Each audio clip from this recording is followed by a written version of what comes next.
احمد مصطفى زيزو، معلومتي فيما يخص شكوى ضد نادي الزمالك ان الشكوى بتاعت نادي الزمالك هتتحفظ في لجنه شؤون اللاعبين، وهو هيتحكم له بمبلغ صغير، لان هو طالب 83 مليون، وهو بعد كده والزمالك طلب اعتقد 20 او حاجه، طلب 20. هتتحفظ شكوى الزمالك دي معلومتي، ثم زيزو هيتحكم له بمبلغ صغير مستحقات ليه. يعني هو نتمنى ان يبقى في حل افضل من ده، لكن الوضع العام احنا داخلين على قضايا جديده وشكاوى جديده، واخرها ان خلاص الاتحاد قرب يحكم لموضوع زيزو، والحكم يبقى لصالح زيزو. يعني يا جماعه والله انا نفسي اعرف، هو يعني نادي الزمالك ده مش ليه جمهور؟ ونادي الزمالك ده مش نادي مصري زي باقي الانديه المصريه ملوش حد يسال عليه؟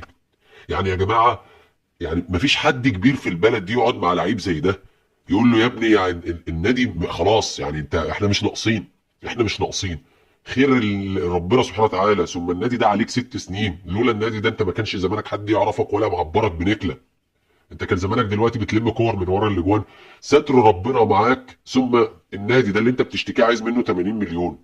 يا اخي ده حتى لو غلط في حقك، حتى لو مفيش حد عاقل يعرف الناس دي ان الكوره والله في مصر لو فضلت لواحد بس حالها هيبقى اسوأ من الاول.